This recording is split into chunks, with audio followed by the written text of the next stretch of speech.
Buenas tardes, espero todos se encuentren muy bien. Vamos a darle un pequeño enfoque a la parte de estequiometría. Les voy a dar escuetamente una explicación para que puedan resolver los problemas que están apuntados en el trabajo práctico y que tengan, después de haber leído todos los apuntes, una mayor comprensión para poder resolver a partir de ahora todo lo que vayamos trabajando en cuanto a la parte de cuantificación de distintos compuestos en bases estequiométricas. Necesitamos que los conceptos no sean aislados, sino que también vayan relacionando y vayan llevando el apunte o los apuntes al día con todas las lecturas para poder ir relacionando un tema con otro. Esto va a ir conjunto a lo que hemos visto de reacciones químicas, de igualación de reacciones químicas, lo que hemos visto de masas molares, masas equivalentes, y en un principio, en el primer semestre, que vimos todo lo que eran fórmulas, aniones, cationes, lo que eran sales, lo que eran ácidos, todo lo que vimos al principio, todo esto va a estar relacionado. Son temas aislados, sino que todos van a ir concatenados para poder establecer este gran concepto que es la estequiometría, que nos permite, nos facilita conseguir o poder resolver problemas para poder cuantificar distintos componentes, distintas incógnitas que se nos plantean luego de una reacción o un planteo químico. Unos conceptos importantes que tenemos que tener en cuenta son el mol. Recuerden que el mol es la unidad de masa atómica o el mol que está contenido en cualquier sustancia, y es la cantidad de sustancia que comprende o está compuesto esa fórmula molecular con distintos átomos que conllevan la estructura que es atómica y electrónicamente neutra. La masa atómica es justamente el promedio de todas esas masas atómicas que se encuentran planteadas en la tabla periódica. Nosotros sacamos de la tabla periódica justamente las masas atómicas relativas, y las sumas de esas masas atómicas relativas se transforman en el peso molar o masa molecular. Otro concepto que vimos fue el número de Avogadro, que indica la cantidad de átomos, moléculas o cualquier entidad química que contiene un mol de cualquier sustancia, y eso es igual a 6,02 por 10 a la 23 moléculas, 6,02 por 10 a la 23 partículas, 6,02 por 10 a la 23 estrellas, que tiene un mol de estrellas, por ejemplo. Y la fórmula molecular es la fórmula que indica la proporción real de los átomos que conforman esa estructura molecular, que está atómica y electrónicamente igualada. La suma de todas esas masas atómicas conformarán la masa molecular. Vamos a tener una relación en esta estequiometría, y a partir de ahora, de esa relación que existe entre las partículas, que dijimos que estaba dada por el número de Avogadro, el mol de cualquier sustancia que contiene esas partículas, y la masa, que está conformada por las masas atómicas de cada uno de esos elementos, que la sumatoria de esas masas atómicas y la cantidad de veces que representan en esa fórmula va a ser la masa molar. A su vez, todo esto podemos relacionarlo con el volumen, en caso de ser gases, que desprenden en condiciones normales.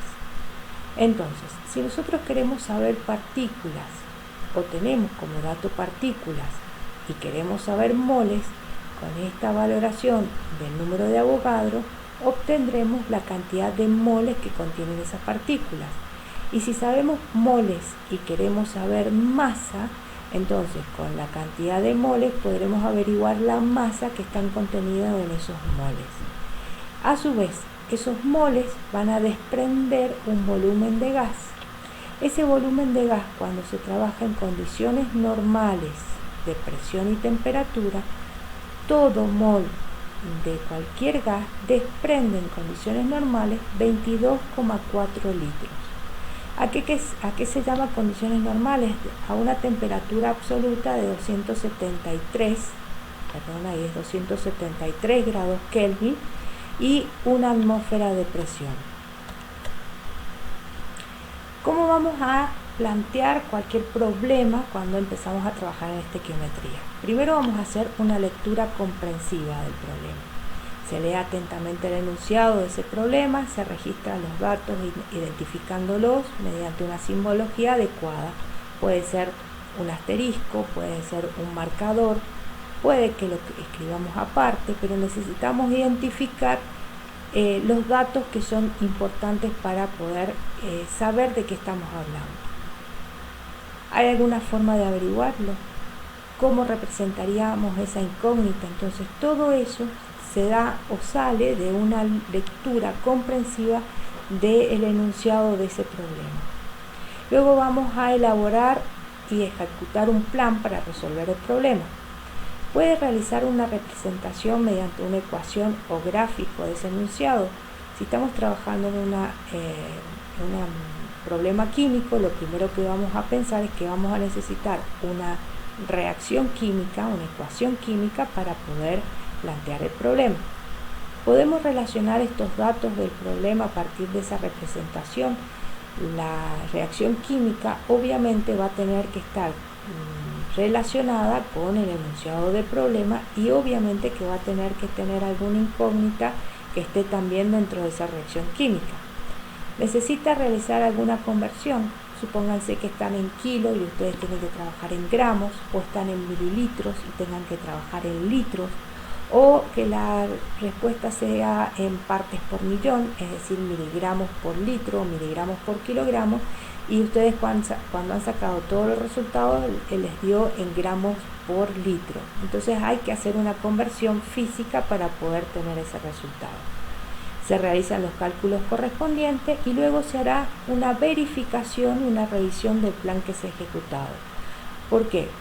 Porque si nosotros tenemos que tener como resultado que nos van a dar tantos gramos por litro de una sustancia, y si hemos realizado el planteo de todo el problema y el resultado final va a ser, por ejemplo, moles, evidentemente no hemos planteado adecuadamente el problema, por lo tanto nunca vamos a llegar a obtener una unidad de gramos por litro, que es lo que nos pide el problema. El resultado obtenido es acorde a lo esperado. Se puede verificar alguno de los datos a partir del resultado obtenido. Si yo lo puedo verificar, significa que he planteado bien toda la ecuación, y si no, tendré que replantear la forma en que voy a resolver ese problema. Por último, vamos a comunicar los resultados que hemos obtenido. Bien, veamos un ejemplo práctico. Dice, ¿cuántos gramos hay en 5 moles de ácido sulfúrico? De ácido nítrico, perdón. Entonces, nuestra incógnita será cuántos gramos va a haber en ácido nítrico. Y el dato que vamos a tener son 5 moles de ácido nítrico. Ahí tenemos planteado ya nuestra incógnita y los datos que vamos a tener. Utilizando la tabla periódica, nosotros vamos a sacar la masa molar del ácido nítrico, la cantidad de veces que el hidrógeno esté participando, es decir, 3 por 16 más 14 más 1 me da que la masa molar del ácido nítrico es 63. Entonces, tenemos ya planteada la ecuación. En este caso no necesitamos una reacción química, simplemente vamos a plantear que un mol de ácido nítrico contiene 63 gramos. 5 moles de ácido nítrico, ¿cuántos gramos serán? Entonces podemos calcular que tiene 365 gramos. Ahí fuimos de moles a masa, teniendo en cuenta el primer esquema que vimos al principio. Veamos otro ejemplo ahora. ¿Cuántos moles hay en 48,5 gramos de ácido nítrico? Ahora es al revés. Vamos a ir, nuestro dato es masa y tenemos que averiguar moles. Sabiendo que 63 gramos es un mol, 48,5 gramos serán X moles. De esa forma me permite a mí desplazarme de un lado hacia otro teniendo en cuenta los moles, calcular masa, y de la masa calcular los moles que necesitamos. Supongamos ahora otro ejemplo. Por combustión del gas propano se forman 120 moles de dióxido de carbono. Calcula la masa de gas propano que se necesita. Nuestros datos son los moles de dióxido de carbono, pero necesitamos calcular la masa de ese gas propano. Ahora sí necesitamos una reacción química. La reacción química tiene que estar perfectamente igualada. Una vez que tengamos esta reacción química planteada e igualada, vamos a calcular los gramos del gas propano, cuya masa molar son 44 gramos mol, justamente sumando las masas atómicas, para obtener 120 moles del dióxido de carbono. Entonces vamos a decir, nuestro incógnita son los gramos de propano, pero acá estamos trabajando con 3 moles de dióxido de carbono. Entonces 3 moles de dióxido de carbono van a necesitar 44 gramos de gas propano, un mol. 120 moles de dióxido de carbono nos darán igual a 1760 gramos de gas propano. Por último, veamos, calcular el volumen de dióxido de carbono medidos en condiciones normales de presión y temperatura que se obtienen a partir de 25 gramos de monóxido de carbono. Nuevamente vamos a tener que plantear la ecuación. Vamos a tener 2 moles de dióxido de carbono. En presencia de oxígeno vamos a obtener 2 moles de dióxido de carbono. Este es monóxido, dióxido de carbono. Entonces, primero veamos. Nuestros datos son 25 gramos de monóxido de carbono. La incógnita es el volumen que se va a desprender de dióxido de carbono. Lo que vamos a calcular es el volumen de dióxido de carbono a partir de los 25 gramos de este monóxido de carbono. Pero sabemos que un mol de monóxido de carbono es igual a 28 gramos mol. 2 moles de dióxido de carbono serán igual a 56 gramos de monóxido. Ahora diremos que 56 gramos de monóxido de carbono es igual a 2 moles de dióxido de carbono, pero nosotros no estamos averiguando moles, sino litros que se desprenden de ese volumen del gas. Un mol desprende 22,4 litros. 2 moles van a desprender el doble de la cantidad de ese volumen. Entonces 2 por 22,4 litros. 25 gramos, que fue el dato que nos dieron en el planteo. ¿Cuántos litros de dióxido de carbono van a desprender? Finalmente se desprenden 20 litros de dióxido de carbono. Tengan en cuenta que cada mol de dióxido de carbono desprenden 22,4 litros, pero acá tenemos este coeficiente estequiométrico que me dice que tenemos 2 moles de dióxido de carbono. Por eso tenemos que multiplicar 22,4 por 2.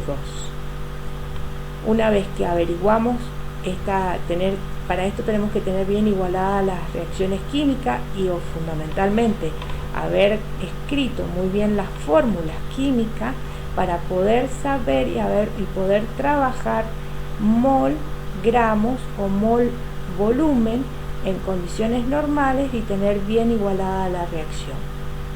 Todos los problemas que vamos a plantear son muy parecidos a estos y espero que no tengan ninguna dificultad previo a haber leído la teoría y recuerden haber tenido la previa de la práctica de las teorías anteriores.